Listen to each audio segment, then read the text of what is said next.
वर्ग 3 मेंस के लिए टेस्ट सीरीज ज्वाइन करिए, जहां पर कि आपको 2024 की पीवाईक्यू, 2022 के न्यू एफएलटीज, 8000 से भी ज़्यादा एमसीक्यूज मिल रहे हैं बाइलिंगुअल, वो भी डिटेल्ड एक्सप्लेनेशन के साथ। यह सारी फैसिलिटी आपको देखने को मिलेगी। परिश्रम ग्रुप की लिंक तो आपको मिलती ही है। और विस्तृत व्याख्यान के साथ विस्तृत व्याख्या जब आप देखेंगे ना, प्रश्न एक आएगा 2024 के हैं, कहीं नहीं मिलना ये देखिए बाइलिंगुअल दिया हुआ है पूरा का पूरा हमने कंटेंट। यहाँ पर आप देखेंगे ये इंग्लिश बाइलिंगुअल है, बाइलिंगुअल पूरा कंटेंट है, यहाँ पर आप देख सकते हो। और किसी भी प्रश्न का आप जब देखोगे ना, बाइलिंगुअल ही देखने को मिलेगा। जैसे कि 40 धरोहर पूछी गई, पूरा का पूरा बाइलिंगुअल दिया, उसके बाद जो आवश्यकताएं थी उसकी वो तक हमने दे दी, ताकि आप उनको एक बार कर पाओ ऊपर ऊपर, ताकि आपको याद रहे। अब जैसे 40 धरोहर में कैसी क्या धरोहर थी वो तक बताया, ए टू जेड कवर किया। डिस्क्रिप्शन में सक्सेस क्लासेस की लिंक हमने दी हुई है। एप्लीकेशन को डाउनलोड करिए और वर्ग 3 मेंस के लिए टेस्ट सीरीज को ज्वाइन करिए। धन्यवाद। Welcome to success classes. आशा करता हूं कि आप सभी स्वस्थ होंगे और आप सभी की तैयारी बेहतरीन चल रही होगी। आज मैं बात करने जा रहा हूं वर्ग 3 सिलेक्शन को लेकर चर्चा कि इस बार आप में से अधिकतर अभ्यर्थियों का सिलेक्शन होने जा रहा है। और सिलेक्शन रणनीति की बात करेंगे। आखिरकार मैं ये मानता हूं कि ये एक मोटिवेशन वीडियो हो सकती है, और उससे भी बड़ी बात ये है कि अभ्यर्थी जो तैयारी कर रहे होते हैं, जिस तरीके से पढ़ रहे होते हैं, अधिकतर की रणनीति गलत रहती है, अधिकतर की मेंटलिटी गलत रॉन्ग रहती है, गलत दिशा में तैयारी करते हैं, गलत कंटेंट को पढ़ते हैं। मैं इसी चीज़ को लेकर, रणनीति को लेकर के बहुत ही अच्छे से गंभीरता के साथ में आपसे बात करूंगा, ताकि इस बार की परीक्षा में आपका सिलेक्शन रुके ना, हर हाल में हो जाए। पहली चीज़ पे मैं बात करूंगा एग्ज़ाम की जल्दबाजी। आप में से काफ़ी सारे अभ्यर्थी होंगे जो ये चाह रहे हैं कि वर्ग 3 की परीक्षा बहुत ही जल्द से जल्द हो जाए और हमारा सिलेक्शन हो जाए, हम विद्यालय में चले जाएं। पहली चीज़ है, यह जल्दबाजी वाले अभ्यर्थी कहीं ना कहीं अपने आप को मुसीबत में डाल रहे हैं। ना उनका पाठ्यक्रम पूरा तैयार हुआ है, ना ही वो जो टेस्ट लगा रहे हैं उनमें बहुत अच्छा स्कोर कर पा रहे हैं, ना औरों की तुलना में बहुत ही अच्छा अभी कॉन्फिडेंस प्राप्त किया है। फिर भी वह चाह रहे हैं कि उनकी परीक्षा बिल्कुल जल्द हो जाए और उनका सिलेक्शन हो जाए। कभी भी सिलेक्शन ऐसे नहीं होता। सिलेक्शन त्याग मांगेगा, समर्पण मांगेगा, दृढ़ संकल्प मांगेगा, तब जाकर सिलेक्शन होते हैं। यूँ जल्दबाजी में कभी, मैं आपसे बोलूँ कि आपका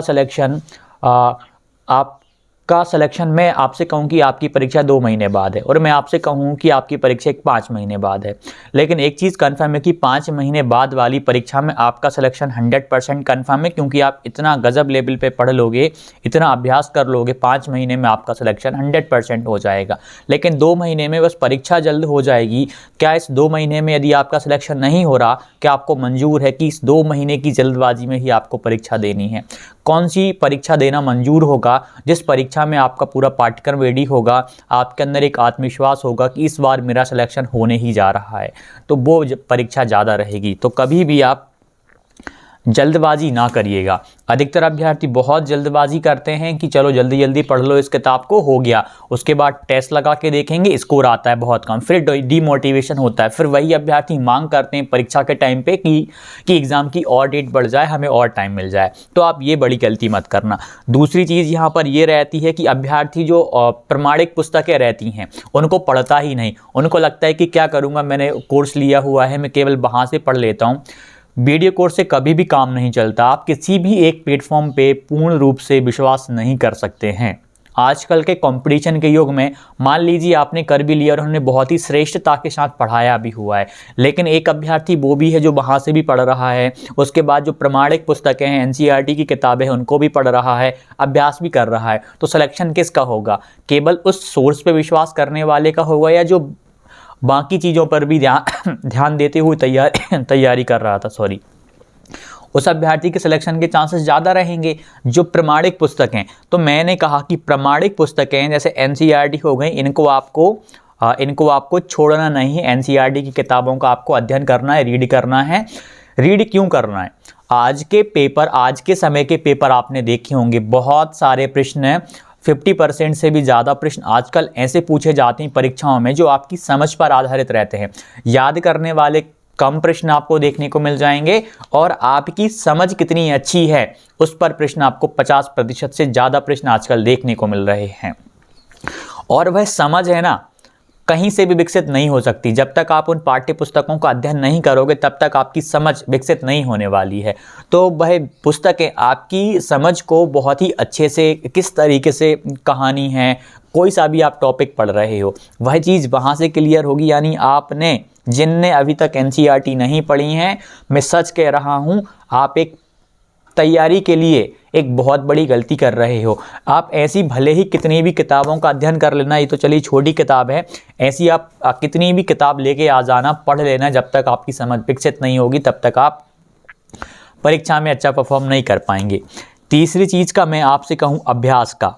अधिकतर अभ्यर्थी अभ्यास अभी भी नहीं कर रहे हैं, आज की डेट में भी नहीं कर रहे हैं। मैं यदि आप में से पूछूं कि आपने अभी तक, मैं 2022 वाली परीक्षा का बात कर लेता हूं, ईएसबी की साइट पे सारे पेपर अवेलेबल हैं, किस किस ने सारे मॉक टेस्ट लगा लिए हैं। मुझे नहीं लगता कि कोई, बहुत ही कम रेयर अभ्यर्थी होंगे जिनका सिलेक्शन अब लगभग 100% कन्फर्म ही है, वो 2022 के पूरे पेपर को हल कर चुके होंगे। प्री की तैयारी कर रहे थे तब तो उन्होंने करे थे, जो रह गए होंगे उनको अभी भी कर रहे होंगे।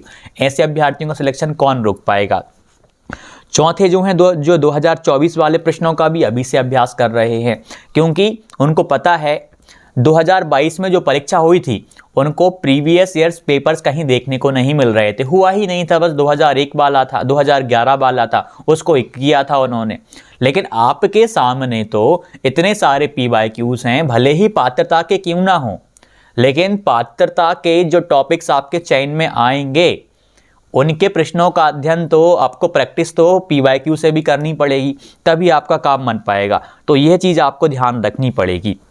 और एक और चीज़, अंतिम प्रयास मान के आप तैयारी कर रहे हो तो इस बार आपका सिलेक्शन हर हाल में होना चाहिए। ये नहीं कि प्रयास कर लेते हैं, मेहनत काम आएगी। मेहनत काम आएगी जब आएगी, लेकिन जो मेहनत है ना, अभी काम आ जाए। इस बार आपका मेंस निकल ही जाए, सबसे बड़ी चीज़ ये है, क्योंकि वैकेंसीज बहुत, देखिए मतलब आप की किस्मत अच्छी कह लीजिए या कुछ भी कह लीजिए, कि आपको परीक्षा इतने पास में देखने को मिल रही है।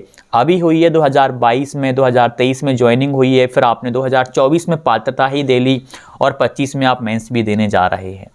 नहीं तो 5 साल बाद या 6 साल बाद आपको परीक्षा देखने को मिलती, फिर आपको देखने को मिल गई है। तो आप लकी कह सकते हो इस चीज़ के मामले में कि आपको परीक्षा एक समय सीमा में मिल गई है देखने को। इस चीज़ का आपको लाभ उठाना पड़ेगा। जो अभ्यर्थी डीएड के सेकेंड ईयर में होंगे, अभी हाल ही में डीएड हुआ है, उनके अंदर देखना, उनके अंदर एक ऐसा जुनून होगा पढ़ने का कि वो 2 साल के अंदर अंदर सिलेक्शन ले लेंगे। तो फिर आप क्यों नहीं। हर एक अभ्यर्थी को यह चीज़ ध्यान देना है कि लास्ट अपॉर्चुनिटी मान के चलना है, अंतिम अवसर आपको मान के चलना है, उसको ध्यान में रख के। एनसीईआरटी का मैंने बोला आपको करना है, प्रश्नों का अभ्यास आप जितना ज़्यादा कर सकते हो, सिलेक्शन के चांसेस आपके उतने ज़्यादा बढ़ जाएंगे। अधिकतर अभ्यर्थी थ्योरी को पढ़े जाते हैं और अंत में सभी को पता है कि आखिरकार हमें हल पेपर ही करना है, प्रश्न का उत्तर ही देना है, MCQ ही सॉल्व करना है जो अपनी फाइनल परीक्षा होगी उसमें। फिर भी आप MCQs करते ही नहीं, आप टेस्ट के रूप में उन क्वेश्चंस की भी प्रैक्टिस करते ही नहीं। थ्योरी पढ़ने से काम नहीं चलेगा। जब एक प्रश्न के बाद 4 ऑप्शन आते हैं, तब आपका दिमाग कैसे काम करता है, तब आपका दिमाग किस प्रकार से जो चीज़ें आपने याद करी हैं, जो समझी हैं, किस प्रकार से अप्लाई कर पाता है। यही समझ तो विकसित करनी है। हर अभ्यर्थी को वो कंसेप्ट याद है, अधिकतर अभ्यर्थियों को याद है, लेकिन वहाँ पर 4 ऑप्शंस में से कौन है जिसको सबसे जल्दी करेक्ट आंसर याद आ पा रहा है। और वो चीज़ संभव होगी आपकी प्रैक्टिस से, क्योंकि आपके दिमाग में ये मान लीजिए ज्ञान का भंडार पड़ा हुआ है। अब आपके सामने प्रश्न आ गया, आपके सामने प्रश्न आते ही अब आपको उस ज्ञान के भंडार में से उसका उत्तर खोजना है। यदि सीधा याद करने वाला है और आपको याद है तो आप तुरंत पकड़ लोगे। सन पूछ ली गई 1881 या 1882, आपके ज्ञान के भंडार में 1881 भी याद करा है, 1882 भी याद किया है। अभ्यास पे ही तो डिपेंड करेगा कि 1181 टिक करना है कि 1182 टिक करना है उस प्रश्न का उत्तर। बार बार प्रैक्टिस पे डिपेंड करेगा। यानी आपके अंदर जो ज्ञान का भंडार है उसका कैसे उपयोग करना है वो आपका संभव हो पाएगा प्रैक्टिस से। प्रैक्टिस आपकी क्षमता को इतना विकसित कर देगी कि आप अपने अंदर के ज्ञान से उस प्रश्न का उत्तर दे पाओगे जल्द से जल्द। लेकिन यह कब होगा, जब आप चीज़ों को छांटना चालू कर दोगे। प्रश्न आया, फिर आप अपने अपने ज्ञान के सागर में गए और वहाँ से आपने प्रश्न का उत्तर खोजा और आपने सही टिक कर दिया। यह चीज़ आपकी संभव हो पाएगी अभ्यास से। ज़्यादा से ज़्यादा आपको अभ्यास भी करना पड़ेगा। तो एनसीईआरटी का मैंने बोला, इसको इग्नोर किसी भी हाल में नहीं करना है। जल्दबाजी के चक्कर में ऐसा ना हो कि सिलेक्शन ना हो। भले परीक्षा 2-3 महीने आपकी लेट ही हो जाए, उससे कोई दिक्कत वाली बात नहीं है। मेन चीज़ ये है कि इस बार आपका हर हाल में सिलेक्शन हो जाए। मैं आपसे कहूँ कि 1 महीने में आपका सिलेक्शन नहीं होने वाला, और वहीं मैं आपसे कहूँ कि 3 महीने में आपका सिलेक्शन हो जाएगा, तो आपको कौन सा माह पसंद होगा? 3 माह वाला, कि यार इसमें कम से कम मेरा सिलेक्शन हो ही जा रहा है, मेरी इतनी मेहनत हो जाएगी, अभ्यास हो जाएगा। अधिकतर अभ्यर्थी अभी भी सीरियस होकर तैयारी नहीं कर रहे हैं, रिजल्ट को लेकर इशू चल रहे हैं। मेरे हिसाब से मैं कहूँ ना, मेहनत आपकी बेकार नहीं जाएगी यदि आप शिद्दत के साथ मेहनत कर लोगे। आपको अपने आप पे विश्वास ही नहीं है कि मैं एग्जाम में पास होने वाला हूँ या फेल होने वाला हूँ, तो फिर आप तैयारी कैसे कर पाओगे? मतलब आपके अंदर कॉन्फिडेंस ही नहीं होगा। यदि आपके अंदर वो कॉन्फिडेंस होगा तो आप देखना, कहीं ना कहीं आपका आत्मविश्वास भी आपको सफल बना देगा। आपकी पॉजिटिव सोच भी आपको वहाँ तक लेके जाएगी कि यार ये व्यक्ति कितना पॉजिटिव है, कितनी मेहनत कर रहा है, कितना दृढ़ संकल्पित होकर के अभी भी तैयारी में लगा हुआ है। फिर इसके सिलेक्शन को कौन रोक पाएगा? तो मैं जिन चीज़ों पे बात कर रहा हूँ, इस बार पूरी गंभीरता के साथ आप अपने आप को झोंक दीजिए तैयारी में। कोशिश करना है, पूरी कोशिश करना है, अपना 100% देना है। इस बार आपको सिलेक्शन लेना ही है। और जो आपका वेतन है ना, जब तक आप ज्वाइनिंग पाएंगे, परिवीक्षा पूरी होगी, आपका 50+ हो जाएगा। 8वां वेतन मान लीजिए लगभग 2028 लग जाएगा, लेकिन आपकी ज्वाइनिंग में भी तो कम से कम 1 साल, या 1 साल तो फिर भी आपका लग ही जाएगा, 2 साल और बचेंगी। आपकी परिवीक्षा पूर्ण होते ही 50+ आप क्रॉस कर जाएंगे सैलरी में। और प्राइमरी में और भी बहुत सारी डिपार्टमेंट में डिमांड चल रही हैं कि केंद्र की समान यदि कुछ कर दिया तो आप सोचिए कितनी, मतलब अदर स्टेट में जो सैलरीज होती है प्राइमरी की या टीचर्स की, वैसी एमपी में भी करने की योजनाएं चल रही हैं। यदि वो सफल हो जाती हैं 2-3-4 साल में, तो प्राइमरी में भी आप कहाँ से कहाँ पर होंगे। मतलब मैन है गवर्नमेंट जॉब होना। कौन सी जॉब है वो सेकेंडरी मायने रखेगी, पहले आप रोजगार में आ जाइए। और यह जॉब भी अपने आप में बहुत अच्छी जॉब है, मतलब एक सुकून वाली जॉब आप कह सकते हो। और सबसे बड़ी बात यह है कि आपको अपने लिए टाइम मिलेगा। आपको किसी बड़े एग्ज़ाम की तैयारी करनी है, आप वो भी कर पाओगे। नहीं तो यह नौकरी भी आपके लिए बहुत ही अच्छी। लाखों अभ्यर्थी शिद्दत से मेहनत कर रहे हैं इस नौकरी को भी पाने के लिए। आपको उनकी तुलना में और भी जुनून के साथ और भी जोश के साथ पढ़ना पड़ेगा। यदि एक अभ्यर्थी एक प्रश्न का अभ्यास कर रहा है तो आपको 2 प्रश्न का अभ्यास करना है। यदि कोई 50 प्रश्न अभ्यास कर रहा है तो आपको 50 के स्थान पे आपको 100 प्रश्नों का अभ्यास करना पड़ेगा। कोई अभ्यर्थी यदि 50 फुल लेंथ टेस्ट लगाने की क्षमता रखता है वर्ग 3 के, तो आपके अंदर कम से कम 100 फुल लेंथ टेस्ट तक जाने की क्षमता हो कि मैं कोशिश तो करूँ कम से कम वहाँ तक पहुँचने की। जब ये चीज़ हो जाएगी, चलिए 100 नहीं, कम से कम मैं 60-70 तो पहुँचूँ, उस कॉम्पिटिटर की तुलना में एक कदम आगे ही रहूँ, फिर आप देखिए आपका सिलेक्शन कौन रोकता है। जितने ज़्यादा प्रश्नों का आप अभ्यास कर लेते हैं, सिलेक्शन के चांस उतने इस वजह से बढ़ जाते हैं कि आपके अंदर एक क्षमता विकसित हो गई है सही उत्तर टिक करने की, सही उत्तर को याद करने की। ये केवल और केवल अभ्यास से संभव होगा। जो भी डाउट हो कमेंट कीजिएगा। बिंदास तैयारी करिए, इस बार आपका सिलेक्शन जल्द होने जा रहा है, ऐसा आप विश्वास रखिए, पॉजिटिव रहिए, सिलेक्शन होगा। और वर्ग 3 के लिए मेंस के लिए जो भी टेस्ट हैं आप सक्सेस क्लासेस एप्लीकेशन से ज्वाइन कर सकते हैं। हज़ारों प्रश्न आपको मिल रहे हैं वर्ग 3 पात्रता के प्रश्नों, ईएसवी के ये प्रश्नों, अभी हाल ही के आपके में अभी जो प्री हुई है 2024 वाले उसके प्रश्नों, सभी आपको बहुत ही अच्छे स्तर पर बहुत भी विस्तृत व्याख्या के साथ में। सबसे बड़ी चीज़ ये है कि आपको सक्सेस क्लासेस एप्लीकेशन पे मिल रहे हैं, तो डिस्क्रिप्शन में लिंक है, आप उसको भी ज्वाइन करिए। आपको नहीं करना आप ज्वाइन मत करिए, लेकिन जो अभ्यर्थी ज्वाइन करेगा, मेरा ये मानना है कि उनकी विस्तृत व्याख्या उन प्रश्नों को अभ्यासित करने से वो कहीं ना कहीं बहुत ही एक बड़े स्तर पर जाकर लाभान्वित होगा, एक फ़ायदा मिलेगा उसको। बिंदास तैयारी करिए। इस साल, यह साल सिलेक्शन वाला साल है, सिलेक्शन लेना ही है। धन्यवाद। वर्ग 3 मेंस के लिए टेस्ट सीरीज ज्वाइन करिए, जहां पर कि आपको 2024 की पीवाईक्यू, 2022 के न्यू एफएलटीज, 8000 से भी ज़्यादा एमसीक्यूज मिल रहे हैं बाइलिंगुअल, वो भी डिटेल्ड एक्सप्लेनेशन के साथ।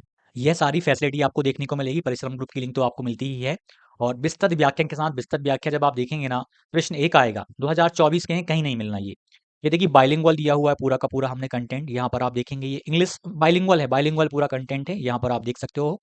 और किसी भी प्रश्न का आप जब देखोगे ना, बाइलिंगुअल ही देखने को मिलेगा, जैसे कि 40 धरोहर पूछी गईं, पूरा का पूरा बाइलिंगुअल दिया, उसके बाद जो आवश्यकताएँ थीं, उसकी वो तक हमने दे दी ताकि आप उनको एक बार कर पाओ ऊपर-ऊपर, ताकि आपको याद रहे। अब जैसे 40 धरोहर में कैसी क्या धरोहर थी, वो तक बताया, ए टू ज़ेड कवर किया। डिस्क्रिप्शन में सक्सेस क्लासेस की लिंक हमने दी हुई है। एप्लीकेशन को डाउनलोड करिए और वर्ग 3 मेंस के लिए टेस्ट सीरीज़ को जॉइन करिए। धन्यवाद।